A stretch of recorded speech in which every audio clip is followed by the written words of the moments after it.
युवा प्रति प्रशिक्षणार्थींच्या भावनांशी खेळणाऱ्यांवर गुन्हे दाखल करा. हबहबत तुकाराम बाबा महाराज.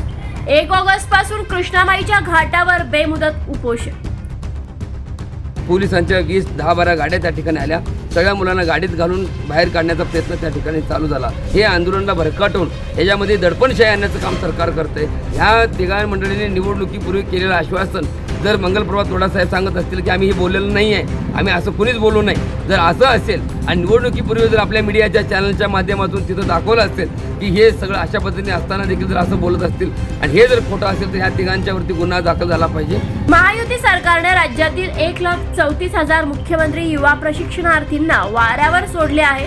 आज त्यांच्या हाताला काम नाही, त्यांच्यावर उपासमारीची वेळ आली असताना पोलीस प्रशासनाला हाताशी धरून आंदोलन दडपलं जात होतं. घोषणा केलेल्या राज्यातील मुख्यमंत्री, उपमुख्यमंत्री व त्या खात्याचे मंत्री युवा प्रशिक्षणार्थींच्या भावनांशी खेळत आहेत. प्रशिक्षणार्थींना फसवलं जात आहे. त्यांच्यावर 420चा गुन्हा दाखल करा.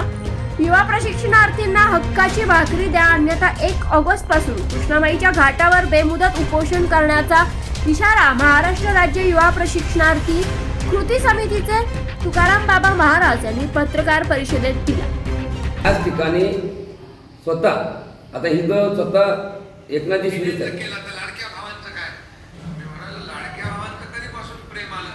सगळे तर भाव गेले निघून, पण बोललो लाडक्या भावानं पण आम्ही करणार. देशातलं पहिलं राज्य आहे प्रशिक्षण भत्ता 6,000, 8,000, 10,000 माझ्या पोरांना, युवकांना देण्याचा निर्णय आमच्या सरकारने केला. आता ते 6 महिन्याची ट्रेनिंग करतील, तिथं त्यांना परमनंट जॉब लागेल. कुठल्या सरकारने केलं होतं सांगा? आतापर्यंतच्या इतिहासामध्ये नाही एका मुलीने आत्महत्या केली. 12:30 वाजता तुमच्या या एकनाथ शिंदेने टीव्हीवर बातमी बघितली की एका मुलीने आत्महत्या का केली? कारण तिला उच्च शिक्षण म्हणजे तिला इंजिनियर व्हायचं. हे एकनाथ शिंदे साहेबांचं आणि हे स्वतः आताचे हाताला काम मिळालं पाहिजे.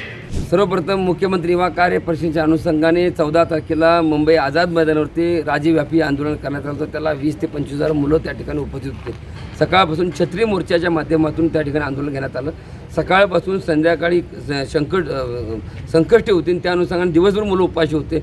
संध्याकाळी 4:30-5 वाजता माननीय गिरीश महाजन साहेबांची भेट होणार, त्या माध्यमातून आम्हाला आझाद मैदानामध्ये नेलं आणि तिथं त्या ठिकाणी आझाद मैदानावरून विधानभवनामध्ये नेलं आणि त्या ठिकाणी जे घडलेले हकीकत त्या ठिकाणी सांगितलेले होतं. 1 तास आम्हाला थांबवलं आणि संध्याकाळी 6:30-7 वाजता पोलिसांच्या 10-12 गाड्या त्या ठिकाणी आल्या. सगळ्या मुलांना गाडीत घालून बाहेर काढण्याचा प्रयत्न त्या ठिकाणी चालू झाला. एकीकडे सरकार दडपणशाही ऐकून घेण्याची मनस्थिती नाही. स्वतंत्र असताना देखील भारतरत्न डॉक्टर बाबासाहेब आंबेडकरांच्या माध्यमातून संविधान आपल्याकडे असताना शांत पद्धतीने जात असताना देखील हे आंदोलनाला भरकटवून याच्यामध्ये दडपणशाही आणण्याचं काम सरकार करतंय. माननीय मुख्यमंत्री, उपमुख्यमंत्री, तात्कालीन उपमुख्यमंत्री एकनाथजी शिंदे साहेबांनी सांगितलं होतं की लाडका भाऊ योजना राज्यात नव्हे तर देशात नव्हे तर राज्यामध्ये अशी पहिली योजना ही असेल अशा पद्धतीने सांगत असताना देखील एकीकडं विधानभवनामध्ये जेव्हा आता अधिवेशन चालू आहे त्या अधिवेशनाच्या काळामध्ये अनेक आमदारांनी हा मुद्दा मांडला गेला.